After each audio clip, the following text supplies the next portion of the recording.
नाग पंचमी की कथा बहुत समय पहले की बात है। एक गांव में एक सेठ रहता था। उस सेठ के 7 पुत्र थे। सेठ ने अपने 7 पुत्रों का विवाह कर दिया था। सबसे छोटे पुत्र की पत्नी गुणवान, चरित्रवान, पतिव्रता और सुशील स्वभाव की थी, परंतु उसके कोई भाई नहीं था। एक दिन बड़ी बहू ने घर लीपने के लिए जंगल से पीली मिट्टी लाने के लिए अपने साथ सभी बहुओं को साथ चलने को कहा, तो सभी बहुएं दलिया और खुरपी लेकर जंगल में जाकर मिट्टी खोदने लगी। तभी मिट्टी खोदते समय वहां पर एक सर्प निकला, जिसे देखकर बड़ी बहू खुरपी लेकर उसे मारने लगी। यह देखकर छोटी बहू ने बड़ी बहू को रोकते हुए कहा, मत मारो इसे, यह बेचारा निरपराध है। यह सुनकर बड़ी बहू ने उस सर्प को नहीं मारा। तब सर्प एक तरफ जाकर बैठ गया। तब छोटी बहू ने उस सर्प से कहा, मैं अभी लौट कर आती हूँ, तुम यहाँ से जाना मत। यह कहकर छोटी बहू सबके साथ मिट्टी लेकर घर चली गई और वहां जाकर घर के कामकाज में उलझ गई और सर्प से जो वादा किया था उसे वह भूल गई। फिर अगले दिन छोटी बहू को वह बात याद आई, तो वह सभी बहुओं को साथ लेकर जंगल में पहुंची और सर्प को उसी स्थान पर बैठा हुआ देखकर छोटी बहू बोली, सर्प भैया प्रणाम। सर्प ने कहा, तुमने मुझे भैया कहा है, इसलिए तुझे छोड़ देता हूँ, नहीं तो झूठी बात कहने के कारण तुझे अभी डस लेता। छोटी बहू बोली, भैया मुझसे भूल हो गई, मैं आपसे क्षमा मांगती हूँ। तब सर्प बोला, अच्छा तुम आज से मेरी बहन हुई और मैं तेरा भाई हुआ, तुझे जो मांगना हो वह मांग ले।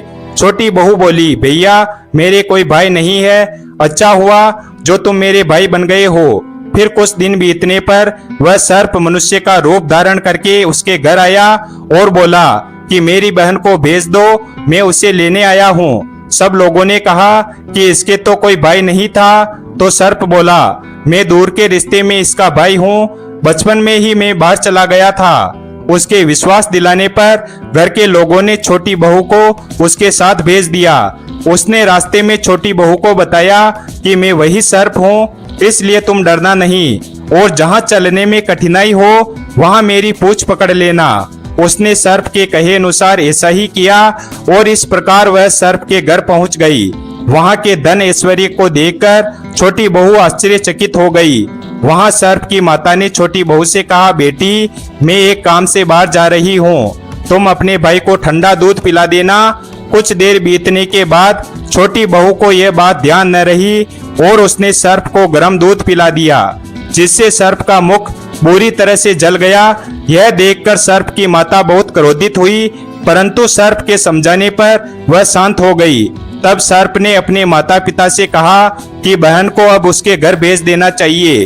तब सर्प और उसके पिता ने छोटी बहू को बहुत सारा सोना, चांदी, जवाहरात, वस्त्र आदि देकर छोटी बहू को उसके ससुराल पहुंचा दिया। इतना ढेर सारा धन देखकर बड़ी बहू ने छोटी बहू से ईर्ष्या से कहा, तेरा भाई तो बड़ा धनवान है, तुझे तो उससे और भी धन लाना चाहिए। जब सर्प ने यह वचन सुना तो सब वस्तुएं सोने की लाकर उसने अपनी बहन को दे दी।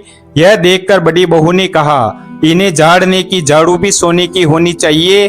तब सर्प ने झाड़ू भी सोने की लाकर रख दी। फिर सर्प ने छोटी बहू को हीरे मोती का एक अद्भुत हार दिया था। उस हार की प्रशंसा जब उस देश की रानी ने सुनी तो वह राजा से बोली, महाराज मुझे सेठ जी की छोटी बहू का हार चाहिए। राजा ने मंत्री को आदेश दिया कि वह हार लेकर शीघ्र उपस्थित हो। मंत्री ने सेठ जी से जाकर कहा कि महारानी छोटी बहू का हार पहनेगी, वह हार लाकर मुझे दे दो। सेठ जी ने राजा के डर के कारण छोटी बहू से हार मंगाकर उस मंत्री को दे दिया। छोटी बहू को यह बात बहुत बुरी लगी। उसने अपने सर्प भाई को याद किया और आने पर प्रार्थना की कि भैया रानी ने वह हार छीन लिया है, तुम कुछ ऐसा करो कि जब वह हार उस रानी के गले में रहे तब तक के लिए सर्प बन जाए, और जब वह हार मुझे लौटा दे तब फिर से हीरे मोती का हो जाए। सर्प ने ठीक वैसा ही किया। जैसे ही रानी ने हार पहना तो वैसे ही वह हार सर्प बन गया। यह देखकर रानी चीख पड़ी और रोने लगी। यह देखकर राजा ने सेठ जी के पास खबर भेजी कि छोटी बहू को तुरंत राज दरबार में भेजो। सेठ जी डर गए कि राजा न जाने क्या करेगा। सेठ जी स्वयं छोटी बहू को साथ लेकर उपस्थित हुए। राजा ने छोटी बहू से पूछा, तूने इस हार में क्या जादू किया है, मैं तुझे दंड दूंगा। छोटी बहू बोली, राजन क्षमा कीजिए, यह हार ऐसा ही है कि मेरे गले में हीरे मोती का रहता है और दूसरे के गले में सर्प बन जाता है। यह सुनकर राजा ने वह सर्प बना हार छोटी बहू के हाथ में देकर कहा कि इस हार को अभी पहनकर दिखाओ। छोटी बहू ने जैसे ही उस हार को गले में पहना तो वैसे ही वह हार हीरे मोती का हो गया। यह देखकर राजा को उसकी बात का विश्वास हो गया और उसने प्रसन्न होकर उसे बहुत सारी स्वर्ण मुद्राएं पुरस्कार में दी। छोटी बहू अपने हार और पुरस्कार सहित घर लौट आई। तब उसके धन को देखकर बड़ी बहू ने ईर्ष्या के कारण छोटी बहू के पति को सिखाया कि छोटी बहू के पास अचानक इतना सारा धन कहां से आया है। यह सुनकर छोटी बहू के पति ने अपनी पत्नी को बुलाकर कहा, सही सही बात बता कि इतना सारा धन तुझे किसने दिया है। तब वह सर्प को याद करने लगी। तब उसी समय सर्प ने प्रकट होकर कहा, यदि मेरी धर्म की बहन के आचरण पर कोई संदेह प्रकट करेगा तो मैं उसे डस लूंगा। यह सुनकर छोटी बहू का पति बहुत प्रसन्न हुआ और उसने सर्प देवता का बड़ा सत्कार किया। उसी दिन से हिंदू धर्म में नाग पंचमी का त्योहार मनाया जाता है और स्त्रियां सर्प को भाई मानकर उसकी पूजा करती है। नाग पंचमी की दूसरी कथा। एक राजा के 7 पुत्र थे। उन सबके विवाह हो चुके थे। उनमें से 6 पुत्रों के संतान भी हो चुकी थी। सबसे छोटे पुत्र के अब तक कोई संतान नहीं हुई थी। जेठानियां बाँच बाँच कहकर छोटी बहू को बहुत ताने मारती थी। एक तो संतान न होने का दुख और ऊपर से सासू, ननद और जेठानी के ताने छोटी बहू को और भी दुखी करने लगी। इससे व्याकुल होकर वह बेचारी रोने लगती।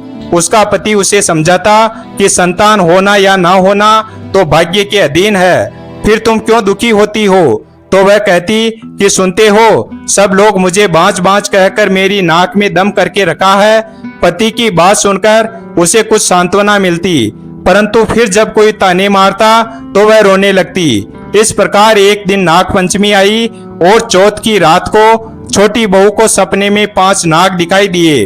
उनमें से एक नाग ने कहा, अरे बेटी, कल नाग पंचमी है और अगर तुम हमारा पूजन करोगी तो तुम्हें पुत्र रत्न की प्राप्ति होगी। यह सुनकर वह उठ बैठी और पति को जगाकर सपने का हाल सुनाया। पति ने कहा, इसमें कौन सी बड़ी बात है। तुम्हें 5 नाग दिखाई दिए हैं तो 5 की आकृति बनाकर उसका पूजन कर देना। नाग ठंडा भोजन ग्रहण करते हैं, इसलिए उन्हें कच्चे दूध से प्रसन्न करना। दूसरे दिन नाग पंचमी को उसने ठीक वैसा ही किया। नागों के पूजन से छोटी बहू को 9 महीने के बाद बहुत ही सुंदर पुत्र की प्राप्ति हुई। नाग पंचमी की तीसरी कथा। किसी राज्य में एक किसान परिवार रहता था। किसान के 2 पुत्र और 1 पुत्री थी।